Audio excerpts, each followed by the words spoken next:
everybody who you are. Okay, I am Raen Parker Washington, and I am a local writer, a poet, a self-defined cultural broker. I am in the business of minding other people's business in terms of inserting myself into community spaces and collaborations and partnerships where we might otherwise not be engaged. Hence, you can see the range of diversity with the crowd here tonight. We have age diversity, we have cultural and ethnic diversity, and that is just a fabulous situation to have. Well, what inspired you to do this? This seems to be an event all about creating. Well, okay, so it comes from a couple of spaces. As a creative, I always want to be engaged in ways that will have people leaning into that creative spirit that they might have or might not even know that they have. But here's an opportunity to get your hands involved, get your mind involved, get your body involved. We have some dancing to do a little later. And I think that those are the kinds of communal things that bring people together. And so a lot of these, dance is universal. Appreciating art is a universal, sort of piece. And I also think that there's a way to bring in education in such a way that it doesn't have to be defined by such rigid lines, that we can learn something. We're doing some video clips that are related to Juneteenth, the signing of the proclamation, Opal Lee's story as the grandmother of Juneteenth, and these kinds of clips that will help us understand a little bit more about the actual holiday. There is even a clip on HBCUs and the Divine Nine, or the Black or historically Black sororities and fraternities, because again, there was a part of that came out of some of this freedom, that people were forming different kinds of groups. The HBCUs, interestingly enough, Paul Quinn in the Texas area was established 7 years after Juneteenth was proclaimed. Well, it's also taken a lot of creativity, and it's been a long fight to get recognition for Juneteenth. Am I correct? Yes. Yes, and so there's that part with Opal Lee being the grandmother of Juneteenth, and the walks that she took to sort of bring attention to the need for celebration of such a historic moment. And as well, there are a lot of families, either Texans or those who migrated from that area, who were celebrating Juneteenth before the proclamation was signed by President Biden. And so again, it's a celebration. It's a celebration for a range of communities to say, welcome. We're welcomed in this other part of the American fiber, and how good is that?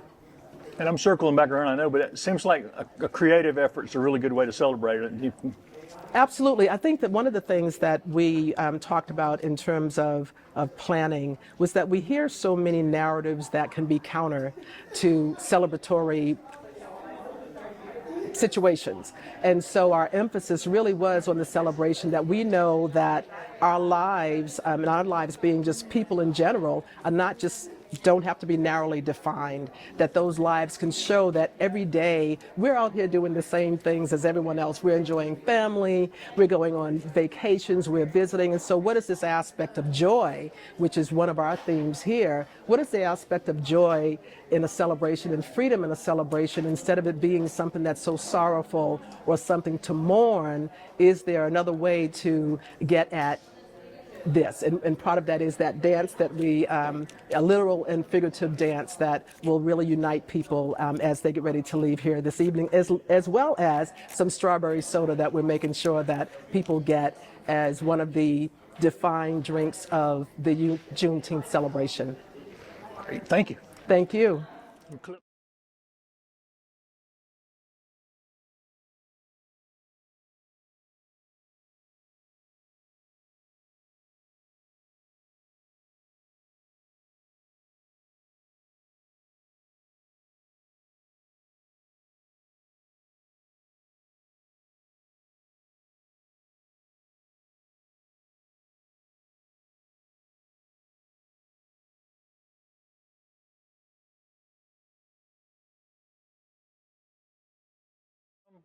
Tell me about how this event came to be. What was the library's idea about this event?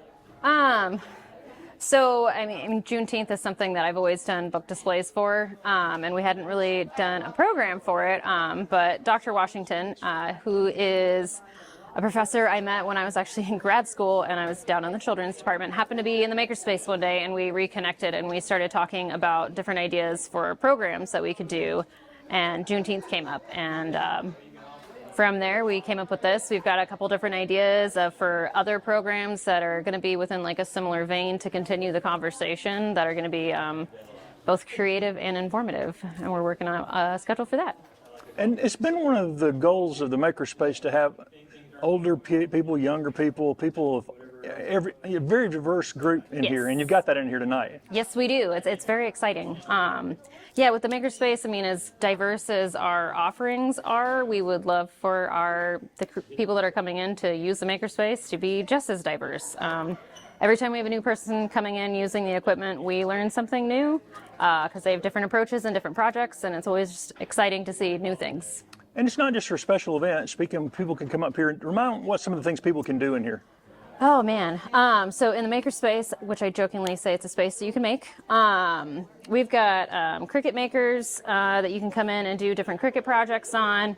We've got paint supplies. We have an unhealthy amount of scrapbooking, paper and things like that you could use for collages, art journaling, junk journaling, card making, all kinds of different paper crafts.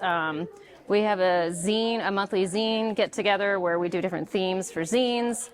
We have sewing classes. There's a sewing machine that people can come in and use when we're open. We did get the Cricut Venture, which is like the giant scary Cricut that does... Remind people what a Cricut is. So the Cricut is a computerized machine that cuts different materials in order to help you make some other stuff. So this is a Greenville Drive shirt, the Black Spinners, the Negro League team from Greenville. You could make shirts like this with on the Cricut by doing heat transfer vinyl. So you could cut vinyl, you can cut paper in order to fold it into different projects, make cards. I've recently gotten into cutting to make stencils for my own outside of work art practices. Like there's endless things you can do with the Cricut. Like the possibilities are endless. Are you seeing more and more people use the space? We are. We've seen a big increase in traffic, and I think we're working on getting more of the information out there. I think our open house in January, where people were really able to come in and see everything that you can do, was really helpful. And then we've been working on creating different videos and having some different stuff that we can show, not just in the Makerspace, but around the building and then on social media. That gives people an idea. So from knitting and sewing to big graphics projects yes, to if it is crafty and arty, we can do it. And when are you open? We are open Tuesday, Wednesday, Thursday, 1 p.m. to 7:30 p.m. and then on Saturdays 9:30 to 5:30. The space is designed for ages 12 and up, and it's just a safety thing. We do have heat presses that get very, very hot. I have burned myself on them. But we're always happy to welcome in parents if their kid wants to be right next to them while they're using the equipment. And then we do regular, what we call mini makers. And those are events kind of like this, where it's all ages can come together. And we do some projects that we would typically do in the Makerspace, but for all ages. Thanks, sir.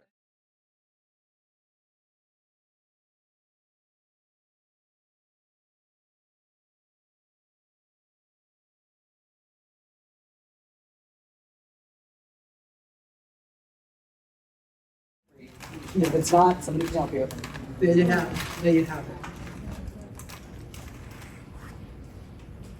it. Rose, okay. When you hear, because you know spoken word, when you hear what you wrote, if you're not shy, and I have not met a shy one among you as I floated through here this afternoon, but if you hear your term, I want you to just click. And if you hear something that really is, give someone a high five, okay? If you don't hear all of your stuff, some of you were writing dissertations. So I had to do clip notes on some of your work. But here's my expression of what you wrote and shared. Roses are red, and rubies are too, and so is freedom. Red for resilience, courage, and a force to be reckoned with. Power of a grandson's favorite color of love as we stop and smell the roses. What an ability to live, to live how you are happy, fulfilled, live as a U.S. vet for a love of country. Sacrifice and service does not always equal freedom. Freedom is not free until you find yourself, until you find freedom for yourself. The most beautiful thing in the world about freedom is its urgency. Like,